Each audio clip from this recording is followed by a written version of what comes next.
chers auditeurs et téléspectateurs des médias partenaires du studio Kalangu. Bonsoir et bienvenue au forum de la presse de ce soir, le rendez-vous hebdomadaire de décryptage des faits saillants ayant marqué l'actualité de la semaine avec des confrères de Niamey.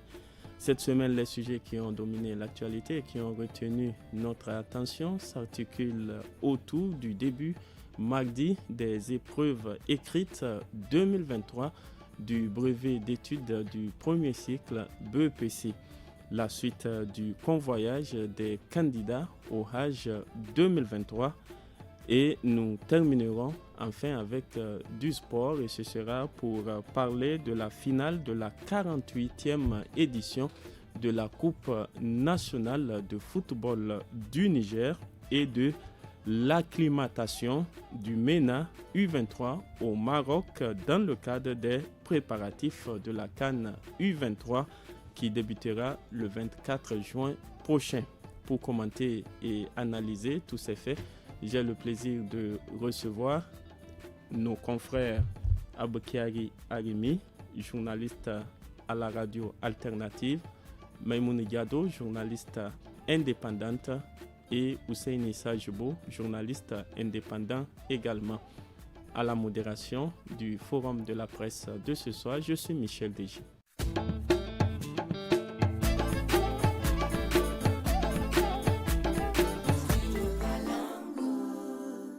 Début des épreuves écrites du brevet d'études du premier cycle BEPC sur l'ensemble du territoire national mardi dernier. Ils sont plus de 140 000 candidats à se présenter dans 373 centres d'examen repartis dans les 8 régions du pays. Dans le message qu'il a livré à cette occasion, le ministre de l'Éducation nationale s'est réjoui du bon déroulement de cette année scolaire 2022-2023 qui s'achève. Selon le professeur Ibrahim Natatou, chacun a mis du sien pour l'achèvement normal de cette année scolaire 2022-2023. Abokiari Arimi, quelle analyse faites-vous de ce déroulement de l'année scolaire 2022-2023 ? Merci Michel. Bonsoir chers auditeurs. Ce qu'il faut retenir, c'est que contrairement aux années passées, oui bien sûr, qu'il y a une accalmie. On espère que vraiment il n'y a pas eu de fuite. Pour l'instant, nous n'avons pas entendu dire, ce qui est une très bonne chose. Il y a exactement un an ou un peu moins, parce que l'année dernière c'était un peu plus tard. On a décrié qu'un pays comme le nôtre, n'est-ce pas, ne parvienne pas à organiser des examens par les enseignants, tout simplement, je veux dire par le ministère de l'Éducation nationale.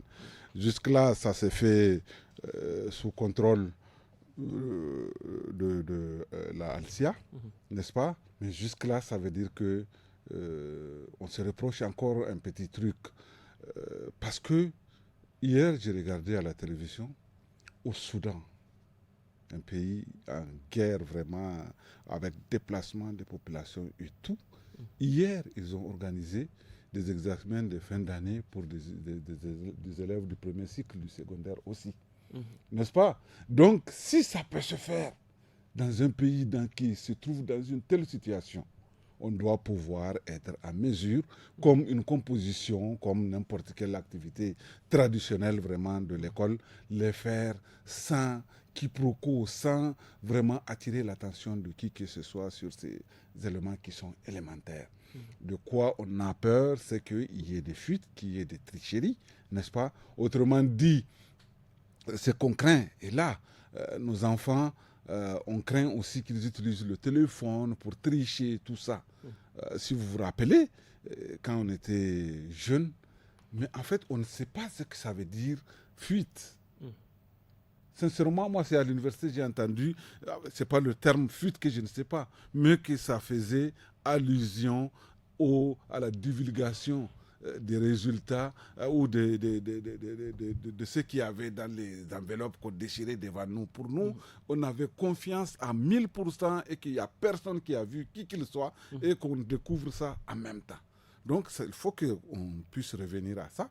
Qu'il n'y ait pas de soupçon, qu'il n'y ait pas quelque chose cette année, c'est déjà une bonne chose. Que ça vienne juste vraiment à mi-juin, je trouve que c'est aussi quelque chose. Maintenant, est-ce que tout a été mis en... Est-ce que c'est le déplacement des équipes qui vont dans les localités pour faire... Avant, on ne se faisait pas corriger par nos enseignants. Bon, il y a assez d'écoles aujourd'hui. On peut simplement changer les écoles et puis les enseignants ne vont pas corriger les dossiers. Mais même dans ce cas, un enseignant peut pouvoir corriger même les copies de ses élèves. Normalement, on ne doit pas pouvoir même le soupçonner. Même si c'est son enfant, on ne doit pas pouvoir le soupçonner.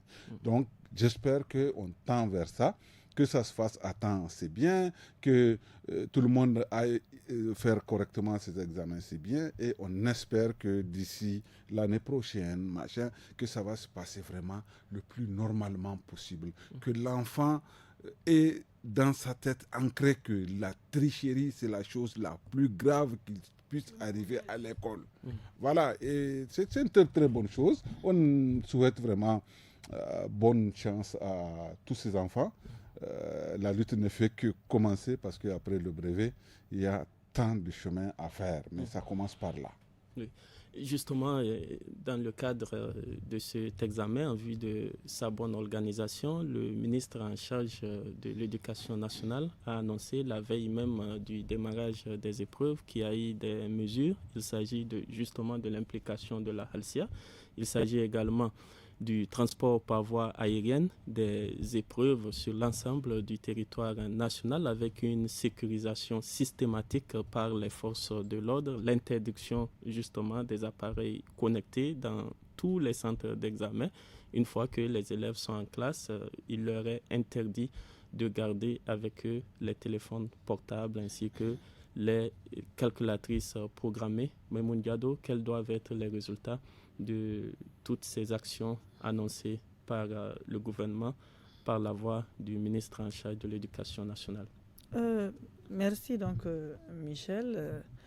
C'est que tout ce que tu viens de dire à l'instant comme mesure prise par l'État pour le bon déroulement de ces examens du BEPC, je me dis que c'est déjà une très bonne chose puisque de par les années antérieures, nous savons comment ces examens se déroulent.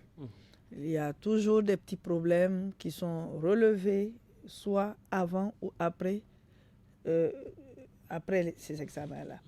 Donc, pour pallier à tout cela, je suppose que le ministre n'a pas pris cette décision seul. La décision a été concertée et c'est une très bonne chose qui va permettre, en tout cas, de ramener les candidats à mieux donc à faire mieux donc à fournir des efforts, si je pourrais le dire, pour pouvoir réussir. Parce que comme l'a dit Armi, la mauvaise chose c'est la tricherie. Et on ne souhaite pas que, en tout cas, les jeunes s'adonnent à ça. Maintenant, qu'il n'y ait pas de fuite, en venant ici quand même, en tout cas, j'étais sur une plateforme des enseignants où il paraîtrait-il qu'au niveau d'Agadez, il y a 3 enseignants qui ont été épinglés et 4 candidats. Pour tout simplement la tricherie, comme on vient de le dire à l'instant, les fraudes. Donc, ils vont comparaître devant le juge, certainement, puisque la procédure est en cours. Et Halcia est sur place pour pouvoir, en tout cas, faire en sorte que ces 3 enseignants et les 4 candidats-là puissent répondre de leurs actes. Il faut donc une communication pour qu'on comprenne de quel type de fuite il s'agit ici, parce que les fuites... en fait, ceux qu'ils ont... C'est souvent la veille, mais là, à l'ouverture de l'enveloppe, il y a des enseignants qui photographient et qui envoient à d'autres. En tout cas, ils n'ont pas dit grand-chose sur ça, puisqu'ils disent qu'ils se retiennent de dire par quel mécanisme et par quelle méthode ces enseignants ont passé pour pouvoir, avec ces enfants-là, ces candidats-là, pour pouvoir tricher. Donc, ils s'abstiennent de tout commentaire pour ne pas encore donner donc, des exemples pour que d'autres aussi puissent s'en approprier. Parce qu'on n'a pas encore fini avec des examens. Il y a les examens du baccalauréat qui sont là. Pour le lundi prochain. Pour le lundi prochain. Donc, il faut se méfier. Examen égale examen. Donc, voilà. Donc, je pense que vraiment, et surtout quand on regarde, moi, je pense que même les épreuves de cette année, même pas cette année, les années antérieures jusqu'à aujourd'hui, c'est des épreuves qui sont vraiment des épreuves simples, des épreuves parce qu'ils ont tenu compte du niveau réel de ces élèves-là. J'ai lu certaines de ces épreuves, on a l'impression que c'est les anciennes épreuves du CFEP2. Oui, qui ont été... Parce que c'est des questions très simples. Très simples. Très simples, parce qu'ils savent que les élèves aujourd'hui n'ont pas un grand niveau de réflexion pour pouvoir... En tout cas, pour qu'il y ait plus de réussite, ils ont préféré ramener certaines épreuves. Même aujourd'hui, les épreuves que j'ai vues de rédaction, un élève, en tout cas du niveau CM2, peut bel et bien répondre, bel et bien, en tout cas, participer à ces examens-là. Donc, ça veut dire quoi? Ça veut dire que tout simplement, nous savons déjà que les élèves, là, quand vous regardez au public et que vous regardez un candidat, en tout cas du privé, vous allez connaître que, voir déjà ici, qu'il y a une nette différence. Ce n'est pas parce que je suis en train de lancer un discrédit sur les écoles publiques, mais franchement, on constate réellement que le niveau est plus bas dans nos écoles publiques que dans le privé. En tout cas, quand l'État proclame les résultats par la voie des ministères en charge de leur organisation, on constate que les écoles privées arrivent à avoir des bons taux de réussite. Et aujourd'hui, selon en tout cas les chiffres officiels qui ont été donc donnés par le ministre en charge de l'éducation nationale, il y a 54% des candidats qui sont dans les écoles publiques. Tous les autres sont donc soit des candidats libres ou des candidats officiels provenant des écoles privées. Mais il faut regarder, on fait un repêchage jusqu'à 9 de moyenne. 9, des fois 8 forts pour pouvoir avoir un taux de réussite. Mais là, jusque-là, ce sont ces mêmes élèves-là. Vous pensez que quand on fait un repêchage pour des enfants qui ont 9 ou 8, même celui qui arrive à avoir un 10 de moyenne ou 12 de moyenne, mais arrivé au niveau du lycée, il va faire quoi? C'est ça aussi le problème.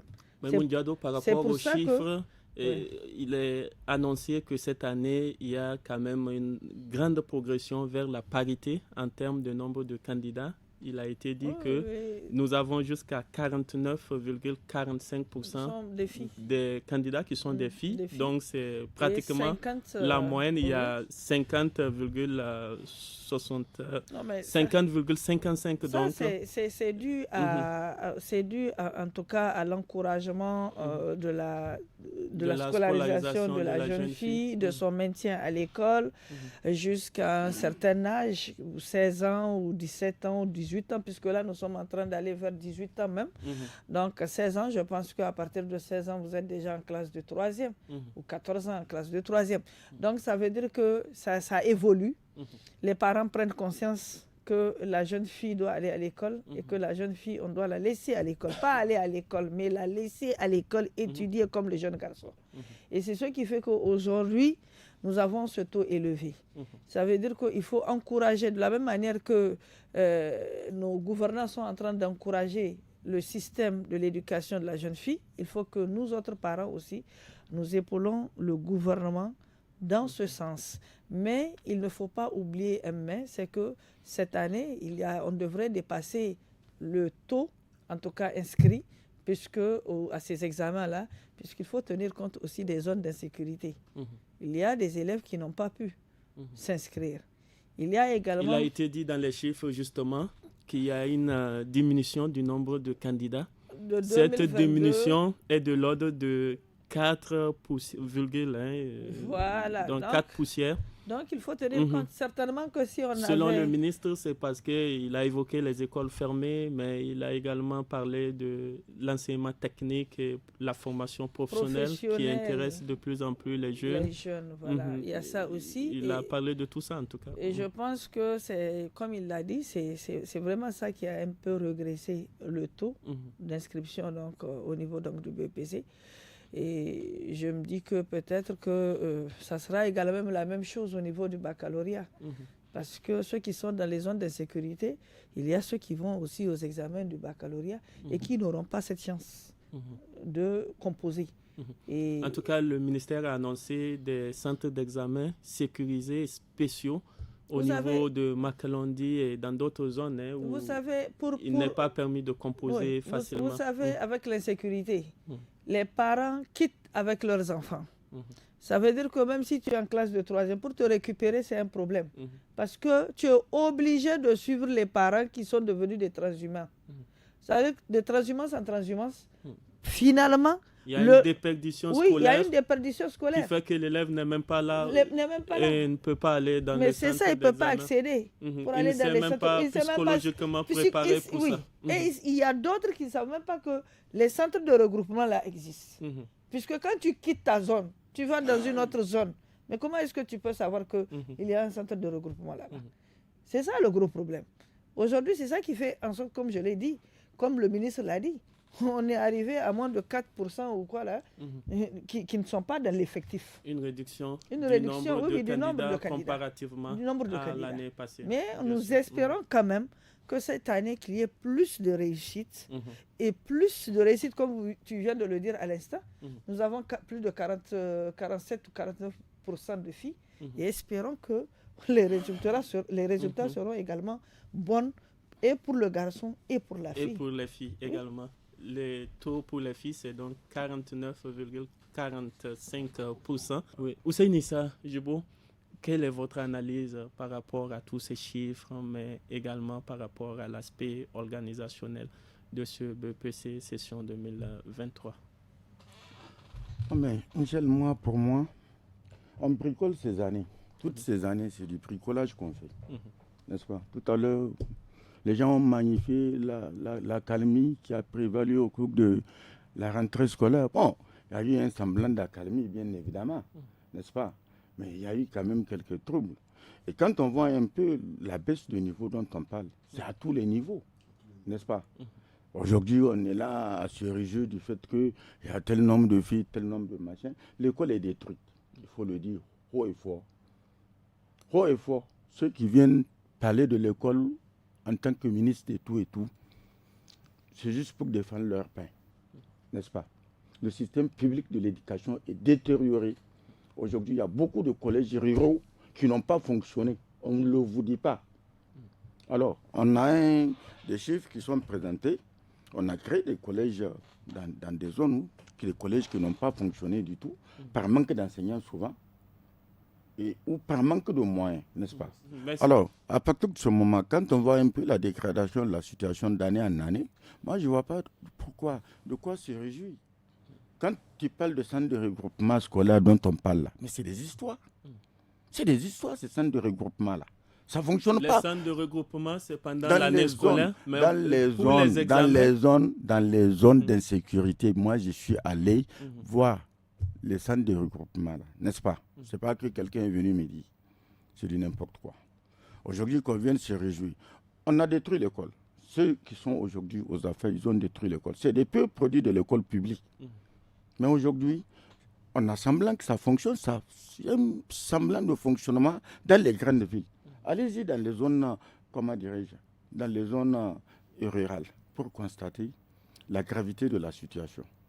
Alors qu'on vient de raconter qu'il y a tel nombre de candidats qui se présentent, on a atteint pratiquement la parité. Non, il faut mettre l'accent sur la qualité. Et la seule façon de revenir à l'école classique qu'on a connue, c'est que ces mêmes gens qui sont en train aujourd'hui de vouloir dire qu'ils sont là pour l'école, ils n'ont qu'à ramener leurs enfants dans ces écoles publiques-là. Quand on aime quelque chose, c'est par là qu'on commence, n'est-ce pas? Aujourd'hui, il n'y a pas un seul qui a ses enfants dans ces écoles-là. Alors, quand tu sais que ça n'engage pas tes enfants, alors pourquoi tu vas te tuer? S'il y a de l'argent des dizaines de milliards qui sont investis dans le système, mais pour quel résultat? C'est la question qu'il faut se poser, n'est-ce pas? Est-ce qu'on se pose aujourd'hui cette question-là? Quand on dit, bon, on a fait, bientôt on va faire aussi, comment ça s'appelle là, et ça sera le bac très bientôt. Mais ça va être la même chose, n'est-ce pas? Ça, c'est par rapport à la qualité de l'éducation oui, de mais façon moi, générale. qualité, on voit bien votre inquiétude. Voilà. Oui. Mais qu'en est-il de l'organisation d'examens propres? Je ne suis pas dans l'organisation. Mais moi, je suis contre. Tout à l'heure, Arima a dit quelque chose. Je suis contre qu'on mette des cours étrangers dans l'organisation. On est tombé très bas. Très, très, très bas. Et c'est ces dernières années. Et qui sont à l'origine de ces fraudes-là? Qui sont à l'origine? Est-ce que c'est le pauvre paysan qui est au village là? Hein? Est-ce que c'est la pauvre paysanne qui est au village?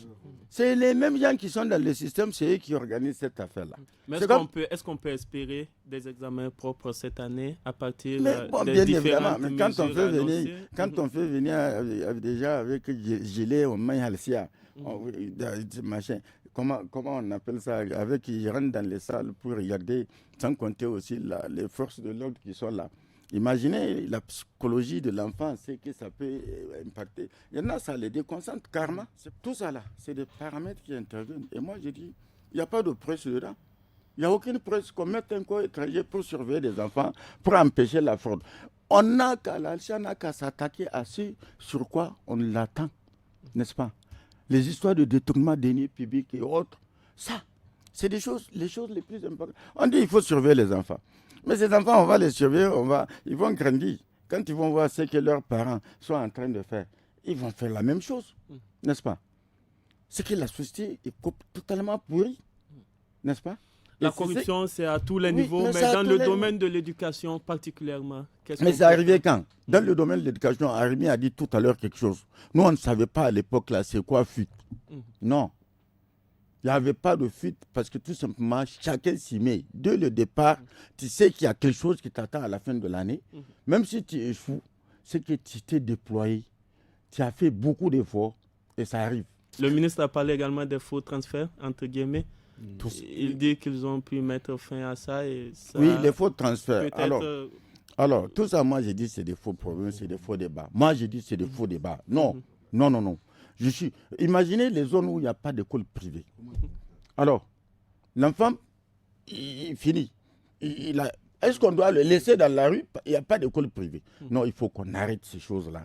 Moi, j'ai dit, si on peut permettre ces choses-là, c'est trop facile de se rabattre sur les enfants pour dire les parents. Mais les enseignants, non, ouais, c'est vrai que c'est pas normal. C'est pas normal. Mais qu'ils prennent de l'argent pour faire. Puisque l'État n'a pas prévu un mécanisme en fait pour pouvoir maintenir dans le système éducatif les enfants qui ont des faibles rendements scolaires, mais qui n'ont pas les moyens pour être inscrits dans des écoles privées. C'est ça le souci. Malheureusement, comme le mécanisme n'est pas prévu, les enseignants, comme ils connaissent comment ça se passe, ils envoient l'enfant un peu loin, ils lui changent un peu les bulletins ou quelque chose comme ça, ils le réinscrivent dans une autre école. Mais là, c'est des pots de vin, pire, c'est qu'ils parce prennent qu'il faut prendre de le l'argent. dessous de table qu'ils prennent. Je crois que c'est le plus grave. C'est le plus grave, l'aspect. Mais sinon, en soi, sinon, c'est une discrimination. Ce n'est pas mauvais, mais c'est le mécanisme. Le mécanisme qui sinon, tu as un peu d'argent. Ton enfant est renvoyé de l'école publique. Tu peux lui payer pendant 10 ans le brevet. Ce n'est pas un problème. Mais l'enfant, moi, je pense que celui qui accepte assez qu'on transfère de son enfant d'une école à une autre, moyennant même un dessous de table, c'est qu'il n'a pas les moyens de payer une année normale à son enfant. Sinon, pourquoi il le ferait? Et donc, vraiment, il faut prendre le problème dans sa globalité et d'essayer. Parce que c'est nos enfants, dans tous les cas, qui vont se retrouver dans la rue. Ce n'est pas l'enfant de quelqu'un, c'est des Nigériens comme tout le monde. Nous allons donc tourner la page par rapport à ce sujet. Rappelons tout simplement que les épreuves écrites de la session 2023 du baccalauréat vont également être lancées le lundi 19 juin prochain sur l'ensemble du territoire national. nous avons environ 93 000 candidats inscrits pour ces épreuves qui démarrent lundi prochain sur l'ensemble du territoire national. Bonne chance donc à tous les candidats aux différents examens de fin d'année sur l'ensemble du pays. Et nous passons à présent au deuxième sujet du forum de la presse de ce soir, l'acheminement des pèlerins en terre sainte de l'islam pour le Hajj 2023 se poursuit avec les 3 compagnies aériennes retenues pour le convoyage. Il s'agit des compagnies Maxair, Ethiopian Airlines et Flynas. Dans un point de presse en date du 13 juin, le commissariat à l'organisation du Hajj et de la Umrah, COHO, a indiqué que ce transport des pèlerins se déroule normalement. Le COHO souligne cependant que 1399 personnes sur les 15 891 prévues dans le quota du Niger à ce Hajj 2023 risquent de ne pas pouvoir accomplir le Hajj par manque de visa. Maimoun Diado, de quoi s'agit-il concrètement? C'est quoi le problème? Mais le problème, tu viens de le souligner à l'instant, c'est que c'est manque de visa qui va faire en sorte que les 1000 et quelques pèlerins, 1399 pèlerins ne pourront pas effectuer le Hajj de cette année 2023. Donc, on l'a déjà décrié ici, la mauvaise organisation du Hajj, non pas le Hajj de cette année, mais même le Hajj de l'année passée, comment les choses se sont passées. Et nous avons attiré leur attention par rapport à ça, parce qu'il ne s'agit pas de faire inscrire ces pèlerins-là, et qu'au finish, on se retrouve encore avec d'autres qui ne pourront pas effectuer.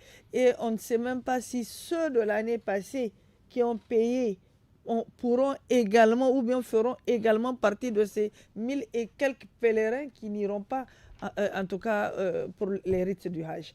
Et là, le COHO a expliqué que c'est surtout c'est au niveau donc des agences que le problème se pose. Parce qu'ils ont dit qu'ils ont versé l'argent, ils ont fait le nécessaire. À travers la BESIC? Oui.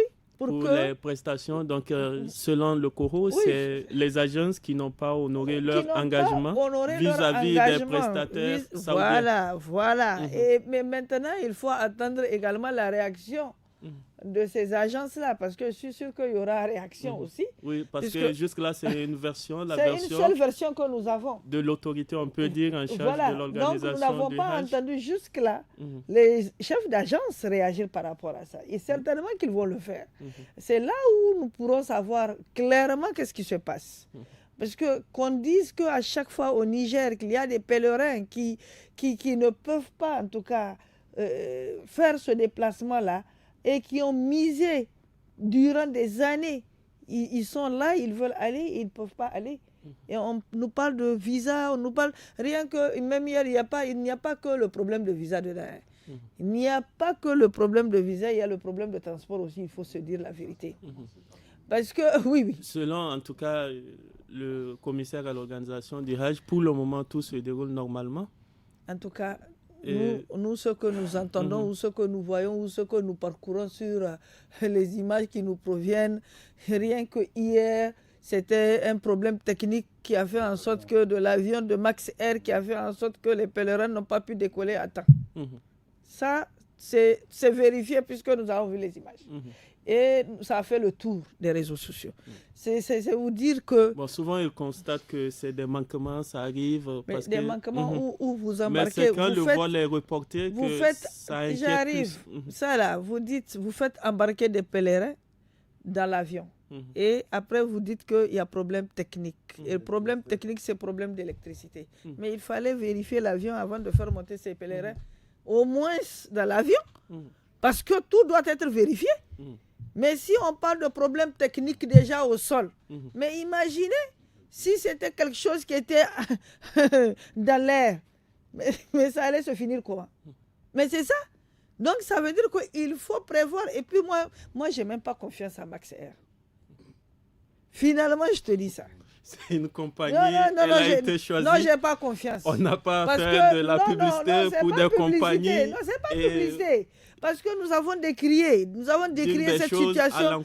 Nous avons décrié cette situation-là. Nous avons dit que le transport, là, c'est vrai, il faut diversifier. On a diversifié, on a pu prendre 2 autres compagnies. Et est-ce que tu entends les 2 autres compagnies des problèmes là-dedans? Non, il faut se dire clairement les choses. Ça veut dire quoi? On nous parle de problèmes techniques, mais quand tu veux rentrer dans ta voiture, c'est ta voiture, tu dois vérifier tout avant de quitter. Mais tu ne peux pas faire monter des pèlerins dans l'avion 2h du matin et après tu viens, tu dis ces problèmes techniques et le problème technique, c'est encore plus dangereux puisqu'on parle d'électricité. Merci Maïmouna Diado, on vous a bien compris. C'est vrai, c'est des désagréments quand des pèlerins attendent des heures alors que le vol en question est prévu en réalité partir des heures plus tôt. Hussein Issa, quelle analyse par rapport au point actuel de ce convoyage des pèlerins nigériens en terre sainte? Mais quelle analyse? Les problèmes sont là. Il y a 1000 et quelques, vous venez de dire qu'ils ne vont pas. Pas qu'ils ne vont pas, parce que le COHO, en tout cas, demande aux agences de créer les conditions pour signer les contrats avec mais alors c'est fermé. L'obtention du visa, c'est terminé, je crois. Selon lui, ce n'est pas terminé. C'est en cours. Okay. Dans le point de presse, il n'a pas dit la date. C'est hier, il y a eu le point de presse, n'est-ce pas? Oui, c'est ça. Aujourd'hui, nous sommes le combien? C'était le 13, en fait. Ok. Alors, si ça n'a pas été réglé en amont, alors, quand est-ce qu'ils vont régler le problème de ces 1000 et quelques personnes pour qu'ils puissent, d'ici le 17? Non, il faut... Parce qu'il faut avoir les contrats de prestations. Sans ça, il n'y a pas le visa. Il y a des problèmes. Et il y a le problème de transport aussi qui se pose avec toujours ce même avionneur-là. Quand tu dis c'est problème technique, mais quand tu dis l'avion, il n'y a pas d'électricité dedans. Rentre. Hein? Même comment on appelle ça, le refroidissement intérieur, il n'y a pas. De 19h, on vous fait monter dans un avion jusqu'à 2h du matin pour vous dire qu'il n'y a pas d'énergie. Mais alors, ça va décoller comment? Bon, ça monte un peu. Oui, heureusement. Ça montre tout simplement un peu d'amateurisme, comment vais-je dire, pas de sérieux, on fait une espèce de favoritisme. Cette compagnie, d'une année à l'autre, elle a montré ses limites d'une année à l'autre. L'année dernière, je crois, c'est même un autre prestataire qui est venu à la dernière minute pour pouvoir sauver. Il y a des pèlerins qui n'étaient pas partis. Mais quand ils ont été priorisés cette année. Mais alors, pourquoi on va continuer à travailler avec quelqu'un dont on n'est pas tellement sûr? C'est quelque chose qu'on doit... Parce que c'est quelque chose qui doit être millimétré. Si la personne a montré ses défenses, moi j'ai dit il faut mettre ça de côté. Merci. Arimia Bakiari, qu'est-ce qu'il y a lieu de faire urgemment pour qu'il n'y ait pas de manquement grave par rapport à l'organisation de ce Hajj 2023? Il faut faire actuellement... puisque les compagnies sont retenues en fait. Oui, il faut parler de... C'est Maxair qui est déjà au niveau de son 6e vol. À mon avis, il faut parler du Hajj prochain. Et moi, à mon avis, c'est incompréhensible qu'au XXIe siècle, juin 2023, que de tels problèmes se posent au niveau de l'organisation d'un voyage. Parce que c'est un voyage, n'est-ce pas? Et toute l'année, le COHO, ils sont là en permanence. Les agences sont déjà, ils ont lancé le recrutement pour l'année prochaine. Ils sont là pour toute l'année. Aujourd'hui, nous tous, on voyage. Nous avons le privilège de voyager en avion. On sait qu'il y a des billets d'avion qu'on reçoit 3 mois à l'avance. Parce que ça coûte, dans ce cas, moins cher, n'est-ce pas?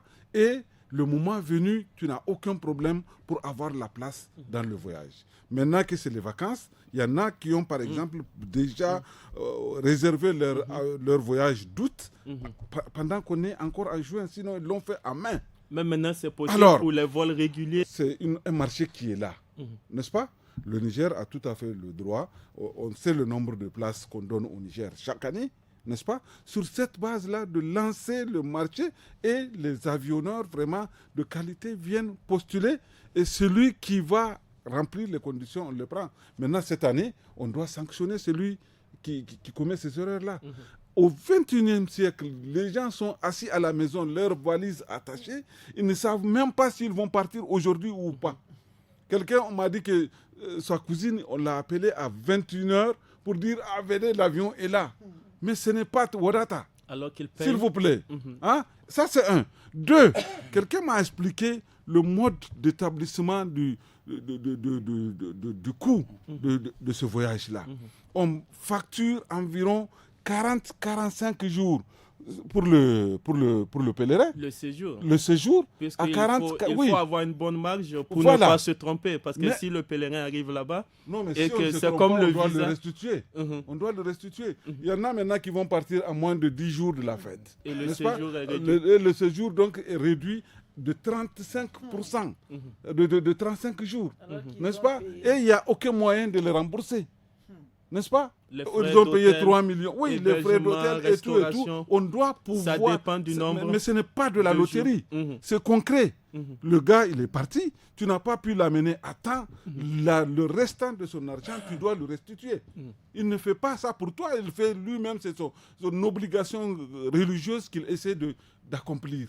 N'est-ce pas? Et tu ne sais pas que les gens ont élevé des moutons pendant des années pour pouvoir vendre et aller à la Mecque. Mais normalement, le Coho est là pour ça. Mais justement, c'est ce que j'ai dit. Qu'il y a une mauvaise organisation, une mauvaise prise en compte des intérêts des voyageurs, alors que c'est pour eux qu'on fait dans cette affaire-là. Le Coho doit pouvoir imaginer que le gars, il a payé, n'est-ce pas? Tu l'as amené pour une semaine, alors qu'il a payé pour 45 jours, mais il faut lui restituer son argent. Plus personne ne fera là. Ça. Moi, j'ai même l'impression que cette compagnie de voyage se contente d'abord de transporter dans des pays où il y a plus de voyageurs que chez nous, n'est-ce pas?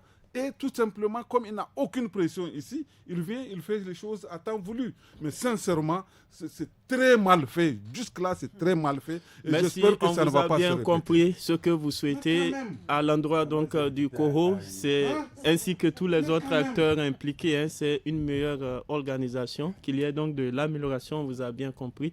Nous terminons le forum de la presse de ce soir avec du sport, grâce à sa victoire samedi dernier au tir au but face à l'AS Douane au stade général Séné-Kounché. L'association sportive de la garde nationale du Niger, l'AS Garde nationale, a remporté la finale de la 48e édition de la Coupe nationale de football du Niger. En plus du trophée, l'équipe a reçu une enveloppe de 20 millions de francs CFA. Cette finale s'est déroulée en présence du président de la République, chef de l'État, Mohamed Bazoum.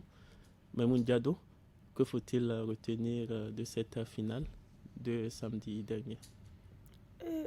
Bon, je ne suis pas trop fan du ballon rond, mais je sais que ce n'est pas la première fois que, en tout cas, l'équipe de la garde nationale remporte la Coupe nationale. C'est la troisième fois. C'est la troisième fois, vous l'avez dit, 2007, en 4 éditions, c'est ça 2008 et enfin 2023. Oui, donc c'est vraiment un exploit au niveau donc, de cette équipe.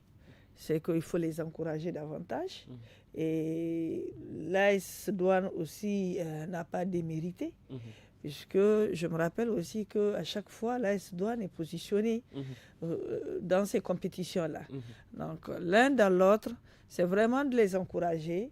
Et nous avons des étoiles montantes, en tout cas, qui peuvent faire la différence, pourquoi pas, dans d'autres pays. Et c'est qu'il faut également préciser que la présence du président de la République aussi est à féliciter, c'est vrai, parce que c'est le tournoi. Il a pris l'habitude maintenant. Oui, il a pris l'habitude et la manière dont il était même habillé, c'était quand même bien. Il était vraiment relax. Il n'était pas en boubou. Il n'était pas en boubou. Il a laissé avec son grand boubou. Il est devenu vraiment un footballeur aussi, hein, parce qu'il s'amusait aussi à faire un tir, le premier tir. Et c'était bien. Ça fait le tour, en tout cas, des réseaux sociaux. Sa photo a fait le buzz. Quand on voit un chef d'État s'habiller comme les citoyens lambda. Voilà. Donc, il était vraiment à l'aise au stade. Comme parce s'il que... était joueur aussi. C'est ça, je disais, il se plaisait vraiment à être parmi cette foule-là, parmi vraiment, c'est pour pouvoir encourager les joueurs-là. Et c'est très bien. C'est très bien, merci beaucoup. Il faut rappeler qu'au terme de cette compétition, le chef de l'État, Mohamed Bazoum, a remis officiellement le drapeau du Niger à l'équipe U23 qui doit défendre les couleurs nationales à la prochaine CAN U23. La compétition est prévue se dérouler du 24 juin au 8 juillet prochain au Maroc. Il faut signaler que le MENA U23 séjourne d'ailleurs en ce moment au Maroc. Il s'agit donc d'une période d'acclimatation qui permet donc de pouvoir voir un peu l'environnement dans lequel les matchs vont être joués. Oui, qu'est-ce qu'il faut souhaiter? C'est une bonne chose. Moi, au MENA U23, je souhaite qu'il gagne. Je souhaite qu'il gagne. La dernière fois, quand on était dans la compétition, c'était laquelle de compétition? On allait, on allait très loin. Et je souhaite que cette fois-ci également, qu'on puisse aller encore plus loin. C'est tout ce que je peux dire. Je ne peux pas dire autre chose. Et j'espère que l'acclimatation qu'ils sont en train de faire, ça va leur permettre de comprendre non seulement le terrain sur lequel ils vont jouer, mais également aussi le climat, n'est-ce pas? Parce que souvent, ça joue quand vous n'êtes pas habitué à un climat et que vous vous retrouvez dans un environnement où il fait très froid. Ce n'est pas tellement évident. J'espère que c'est dans ce sens-là qu'ils sont allés, qu'on les a amenés pour qu'ils s'acclimatent. Merci beaucoup. Abokiari, Arimi, est-ce que le MENA U23 a actuellement le dynamisme qu'il le faut pour pouvoir aller loin dans cette compétition qui débute le 24 juin prochain? Merci. Lors de leur qualification, après avoir éliminé le Soudan, la Côte d'Ivoire, on avait dit que peut-être que nous avons une génération dorée. On s'en tient à ça. Seulement, on va évoluer dans un groupe relativement difficile avec le Mali, l'Égypte et le Gabon. Vous savez, la CAN U23, c'est une nouvelle compétition de la CAN, de la CAF, et on est seulement à sa 4e édition actuellement. Et donc, les 4 qualifiés vont aller aux Jeux Olympiques à Paris. Avant, on les appelait... Voilà, 2023. Tout à fait. 2024. Voilà. C'est en été 2024. Voilà. Et comme vous le savez, c'est ça, ce sont les équipes U23 là qu'on appelait à l'époque les équipes olympiques. Donc, justement, la CAN, la CAF a décidé de préparer mieux les équipes africaines qui vont y prendre part parce que les équipes africaines qui se sont jusque-là très bien comportées. Le Nigeria l'a déjà remporté, si vous vous rappelez. Le Cameroun l'a fait aussi. Et donc, peut-être que nous, on va se qualifier à cette compétition seulement après avoir surclassé le Mali, qui est un des footballs vraiment en évolution, à part le Sénégal, le Maroc. Il faut nécessairement parler du Mali et du Burkina. Donc, nous allons jouer contre le Mali. En premier lieu, on va jouer contre l'Égypte. L'Égypte qui, vous savez, depuis qu'on les a gagnés une fois ici, ils se méfient beaucoup de nous. Et quand on les a gagnés pour nous rendre la monnaie, nous ont joué justement, ils ont fait jouer leur équipe Espoir qui nous a gagné, si j'ai bonne mémoire, 4-1 au retour du match du 1er octobre 2010. Donc, c'est extrêmement difficile, mais je sais que nous avons une équipe U23 très compétitive, n'est-ce pas? L'acclimatation est là pour encore arranger les choses. Et j'espère que on va se comporter, parce qu'il n'y a que 8 équipes. Donc peut-être que si on sort, dès que tu sors du lot du groupe, ça veut dire que tu es qualifié pour la phase finale aussi des Jeux Olympiques. Donc, il faut donc souhaiter bonne chance au MENA U23. Un mot par rapport aux éliminatoires de la CAN 2024, puisque c'est une autre compétition importante. Il y a déjà la Tanzanie qui joue justement contre le MENA. Ce sera dimanche prochain dans l'après-midi. On est pour l'instant dernier du groupe, mais si on gagne, on sera deuxième du groupe. Mais seulement la Tanzanie aussi, c'est un des footballs vraiment en pleine évolution sur le continent. Vous avez vu leur équipe, leur club était déjà en compétition africaine jusqu'à la finale. Et beaucoup de joueurs de cette équipe-là vont certainement faire partie, mais aussi ils ont beaucoup de professionnels, contrairement à nous, qui essayons de mettre en place une équipe nationale compétitive aussi. En fait, l'environnement est difficile, mais on n'a pas d'autres compétitions, on n'a pas d'autres équipes nationales, on doit lutter, se battre. L'équipe est partie hier. Et on doit pouvoir se battre pour pouvoir se maintenir. Si on ne se qualifie pas, cette fois, au moins qu'on sache qu'on a de grosses chances pour la CAN à venir. Quoi. Mais merci on aurait beaucoup. bien voulu être Le temps qui nous a imparti est à son terme. Merci beaucoup. Et nous sommes au terme de ce forum de la presse. Nous disons merci à nos invités. Abokiari Arimi, journaliste à la radio alternative, Maïmouna Diado, journaliste indépendante, et Hussein Issa Jubo, journaliste indépendant également, à la modération de ce forum de la presse. Je suis Michel Deji, j'ai été assisté par une équipe technique composée de Amina Hassan et Seyni Saka. Merci de nous avoir suivis. Agréable soirée à toutes et à tous et bon week-end. Au revoir.